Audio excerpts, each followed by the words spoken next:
Miarabantsika rehetra indray ry namana amin'ity fihaonantsika ity. Tononona ho anao ny fiadanan'ny Tompo sy ny fahasoavany ary mankasitraka anao manaraka ny fihaonantsika isan'andro. Tena feno fisaorana, fiderana, fankasitrahana anareo izay manaraka tsy tapaka izao fandarana izao. Ao anatin'ny lohahevitra mahakasika ny vavaka ihany isika, ka ny lohahevitra androany dia izao ny hoe ento eo amin'i Jesosy sy ny zanakao, mivavaka ho an'ny zanaka.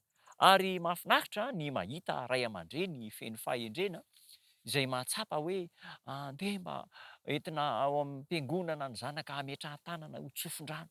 Tena mahafinaritra ary ny ray aman-dreny manana an'izany fikasana izany dia tena zava-dehibe mihitsy. Zava-dehibe ny ray aman-dreny manana an'izany fikasana izany.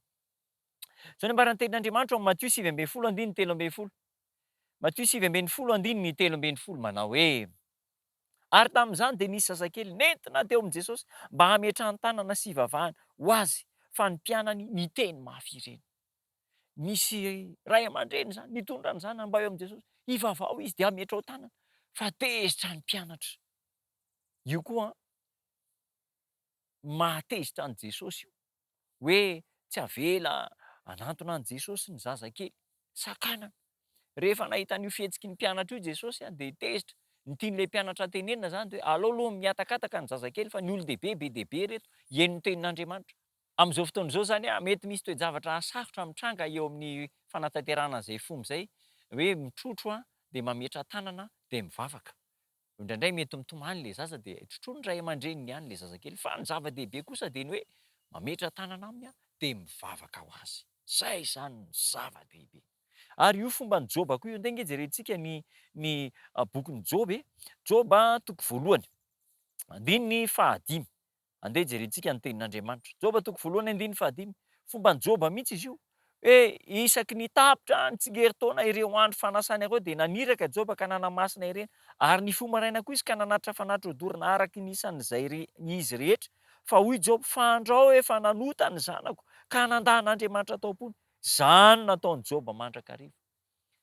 Raha mbola kely, ento am-bavaka ny zanakao. Mivavah ho azy. Ento amin'ny tompona andraikitra any am-piangonana, trotrohy am-bavaka izy, hametrahana tanana. Ary rehefa mitombo izy, ianao ray aman-dreny koa dia tokony hivavaka ho an'ny zanakao. Sao dia misy fahotana izay nataony. Indrindra amin'ny fotoana ankehitriny be problema ny ankizy, mafimafy loha kely ny zanantsika, dia tsy hita intsony izay hanaovana azy. Io no mahomby indrindra, mivavah ho azy. Sao dia mandeha amin'ny lalan-diso izy, mba hiverenany sy hitoerany amin'ny fahamarinan'ny tenin'Andriamanitra. Eto eo amin'i Jesosy ny zazakely. Jesosy niteny manao hoe avy alao ny zaza, aza rarana tsy hanantona ahy, fa anoto azy ny fanjakan'ny lanitra. Ny zazakely zany dia efa azo lazaina fa raha io andalan-teny io dia efa tompon'ny fanjakan'Andriamanitra ny zazakely. Inona zany ny atao? Mivavaka mba hiaro azy mba ho tavela ao anatin'izay fanjakan'Andriamanitra izay. Tsy hanana toe-tsaina hivoany, hibrioka intsony ka hiala amin'ny fanjakan'Andriamanitra tahaka an'ilay hoe zanak'adala zany, fa mba hitoetra mahatoky ao amin'ny fanjakan'Andriamanitra. Mba ho izany anie isika ray aman-dreny, hitondra ny zanantsika entina am-bavaka, hametrahan-tanana, ary mba hivavaka hifadianina ho an'ireo zanantsika ireo. Fa mandalo fotoana tsarotra tokoa ny fiainan'ireo tanorantsika ireo ankehitriny. Mivavah ho azy.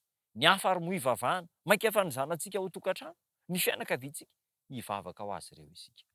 Andeha hivavaka isika. Tombo tsara misaotra anao izay fa lehibe, mahafonja, matanjaka ny hafatra izay nampitaina. Izay ray aman-dreny dia hitondra ny zanakay eo eo aminao isan'andro isan'andro. Ho modely tsara amin'ireo zanaka ireo, hampianatra ny zanakay ny fahamarinana ary hivavaka ho an'ireo zanaka ireo. Entina eo aminao izy ireo Andriamanitra, ho fantatrao fa hiadivana amin'ny devoly mihitsy ireo zanaka ireo.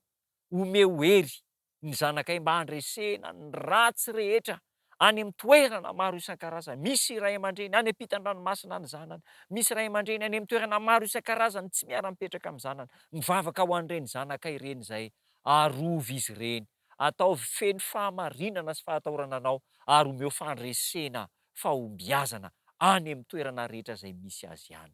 Feno fahendrena izay ray aman-dreny hitaizany zanakay araka ny sitraponao amin'ny anaranao Kristy Tompo. Amen.